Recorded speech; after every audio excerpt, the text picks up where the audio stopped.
All right, well, now that the interior project is done for now, I think I'm gonna get the windows tinted this week. Probably go like a 15% just to make this thing kind of nice and cozy on the inside.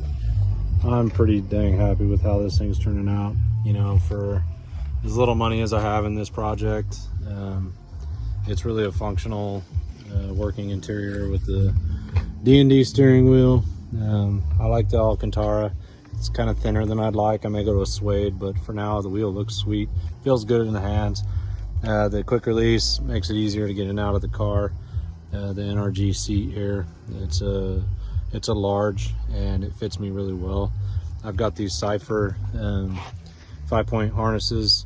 Not a huge fan of this, to be honest. These the way you adjust them, it's really tight. It's hard to get them adjusted back and forth if it's cold out and I'm on and off with a hoodie or something. But when they're on, the wide shoulder belts feel really good to me. I got the Drift HQ universal inline e-brake, and then my chassis mounted self-centering shifter, and the little harness bar that just bolts in where the stock belts were. I went ahead and put the back seat back in this thing, rear carpet, seat belts, so I can kind of haul people around. I really enjoy giving ride-alongs.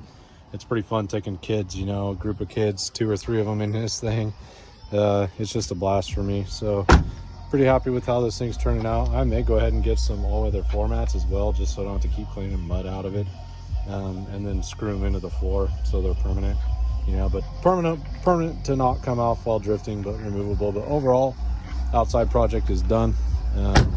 Pretty good for a weekend's worth of work. Next is going to be some paint body stuff. I'll update that here in a little bit.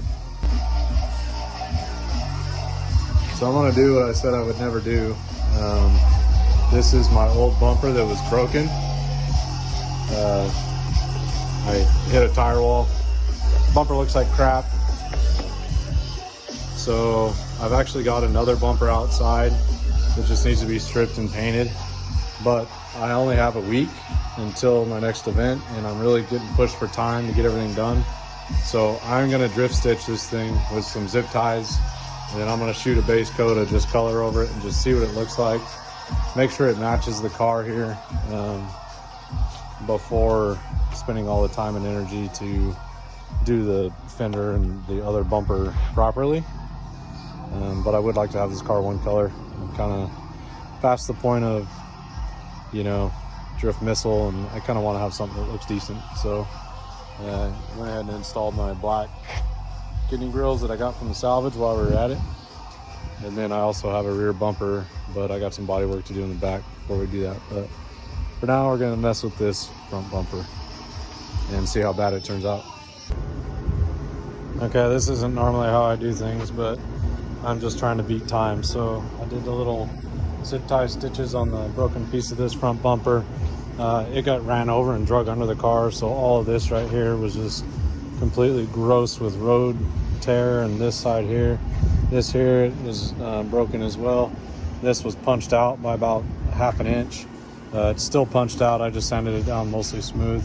I spent about 20 minutes sanding this thing, getting just the big cuts out of it. I'm literally just doing this as a test to see if this color will work, so that I can put effort into this bumper over here. I'll strip this bumper. It has the grills and stuff in it, and it has the stuff to mount fog lights. So I'm gonna go ahead and put fog lights back in the car. I think they look cool. Yeah, so this bumper is gonna get the effort put into it to do a proper paint job. This bumper is getting a 20-minute sand down with 120 grit and sprayed with color match, just to see if it's gonna work out. So this is what it looks like before. We'll see what it looks like after. It's gonna look terrible. I don't really care. Like I said, this thing's probably gonna get ripped off next week anyways. So yeah, temporary fix for a permanent issue. The bumper's all prepped up. I did go ahead and wipe it down with wax and grease remover and a microfiber, just to kind of try and do halfway of a job to at least make the paint stick. So getting ready to paint now. Okay, I hadn't used these color match rattle cans from O'Reilly's before. This stuff is super duper thin. It barely covers at all. I should have primed it. I knew that, but I was just kind of in a hurry. So I went through my first can and barely got like one coverage coat.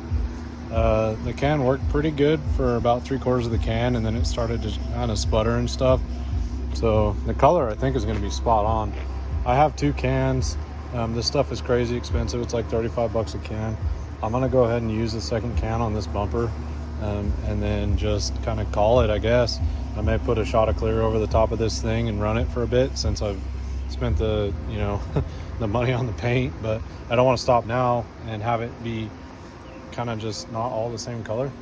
So I'll use what I can out of this other can, and then hopefully only have to buy one more can. If this color match is good, I'll go ahead and do my fender too.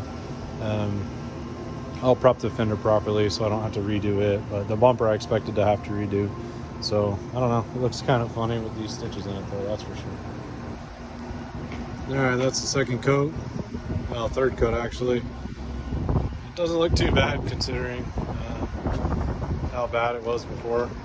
I think the color is going to be spot on. So next time I do this, I may just get a paint gun and do it properly. But you know, the rattle can for less than an hour to get this thing back on the car. Probably go ahead and do a clear on top of it just to see what it does. You know, let this flash real quick. But I mean, honestly, the paint worked pretty good. It's not too bad. Okay, so this clear absolutely sucked to spray. It kept going to like a streamline spray, and then we go basically to solvent, streamline, shook it for at least 10 minutes. It orange peeled its butt off. It looks terrible. But like I said, this is an experiment to see color matching, to see if I could actually paint this fender and stuff by myself when it comes time. I'm losing confidence on making it look somewhat decent compared to the rest of the car, so we'll see. I mean, it is shiny, and from back here it doesn't look too bad. So I mean, this may be a project that I sublet out, but for now at least we're gonna have a front bumper that's color matched. Even if it is a little goofy looking, doesn't matter that much. We'll have it color matched and on the car today, so let this paint dry. Well, that's about the fastest drying paint I've ever used. I mean, by the time I was basically done shooting the video, the paint was dry. So we went ahead and slapped it back on the car, and you know, honestly, the color's pretty good. I think we'll go ahead and do the same thing to the fender. You know, up close, it's not great, obviously, but from here, especially in the camera, which is really all I care, is if it looks cool on track. This thing looks pretty good. So we got some dents to work on and things, but you know, even the little stitches aren't that noticeable. Yeah, definitely worth an hour's worth of work.